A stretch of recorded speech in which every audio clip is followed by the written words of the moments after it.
So for this week's video, I want to talk about essential gear for one of my many outdoor hobbies, and that's trail running. And I just want to start this video off saying to actually get started trail running, you need very little. You need a pair of shoes that you can run in and clothes that are comfortable enough to move in, and that's all you need to actually start trail running. So this video on the essential gear is aimed more so at people who are looking to take it to the next step. And one of the most important pieces of gear is your shoes. Now, shoes are very much a personal preference, and you'll have to try some different brands and different styles to see what works for you. But you will want to get trail runners as opposed to road running shoes. They have much better grip on the bottom, and sometimes they have rock plates to help protect your feet, or they'll have places where you can attach gaiters to. And if you're unsure about gaiters, there are things that you put around your ankle to help keep stuff out of your shoes. I personally prefer shoes that are zero drop and have a wide toe box. And what this wide toe box does is it gives your toes room to actually splay and spread out while you're running. These are Ultras. They're what I've been wearing for a while. My first pair was the Ultra King MT 1.5s, and I absolutely adored them. I'm so upset that they don't make them anymore. I've been trying to replace them ever since, and these just aren't quite the same. They're alright, but they're not as good as the King MTs were, in my opinion. The other ones were so much lighter, and they gripped on everything. They were fantastic. But the mesh here wore through them really quick, so I think they discontinued them for durability issues. But yeah, I've been looking for a pair to replace them ever since. I think when these shoes are done, I might try Topo Athletic next and see how I like those. So the next thing I want to talk about is hydration, whether that be in a vest with either a bladder or with bottles, or an actual handheld bottle. As you start to increase your miles, you'll also need to start bringing water with you. I started with a handheld bottle and quickly realized I don't like carrying things while I run, especially if it's uneven and I feel off balance. So now, even if I don't need extra gear, but I need water, I'll tend to use my hydration pack anyway so that I can run hands-free. And I know others have said that they do the same. My go-to running vest is the Nathan Vapor Aeris. This is actually an older model, and I did a review video on it way back when I got it. I think I was a little fonder of it then than I am now. It still works pretty well. There's just some fit issues that I'm not quite happy with. So I might replace it at some point. I might make my own at some point. I'm not sure yet, but it still works for now. And then for either very long or very cold days, I have the Black Diamond Distance 22.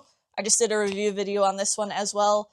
Not that long ago, I think maybe November. But I'm pretty happy with this pack, and all the gear that I mentioned in this video will be linked down below. While we're talking about hydration, depending on how long you're out for, how hot it is, and how much you sweat, you may want to consider some electrolyte powders as well. And this is another thing that's pretty personal. Different people just have different tastes. I have a fairly sensitive stomach, and Scratch Labs is what works best for me. I'm not sponsored by Scratch, but if anyone from there is watching, I would like to be. So the great thing about running with a hydration vest that holds all your water is it also holds all your other gear. One of the main things as you start to go out for longer is extra layers, especially if you plan on being out for all day. One of my personal favorites is this Patagonia packable rain jacket. It adds a little bit of warmth to those chilly morning starts, and it's obviously also a raincoat if it does rain. It's not impenetrable, and it will likely wet out if it's raining for hours on end, but it will keep you drier than no raincoat. Other common layers, depending on the weather, could be gloves or a hat. But I find what happens most for me is I start out with more layers,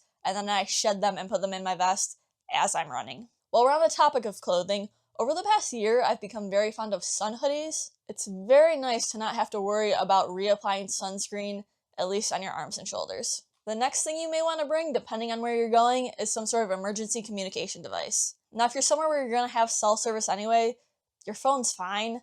But if you're going into the backcountry and will not have cell service, I suggest either bringing something like a Garmin InReach or a Zoleo. And that way, if something does go really wrong, you can still get help. I also highly recommend letting someone you trust know where you're going and when you expect to be back. Also on this list is some form of navigation. I typically have my maps downloaded for offline use on both my phone and my watch. That way, if something happens to one of them, I have a backup. Also a good idea to bring a compass and map, but make sure you know how to use them. And this is especially true if you're going somewhere new.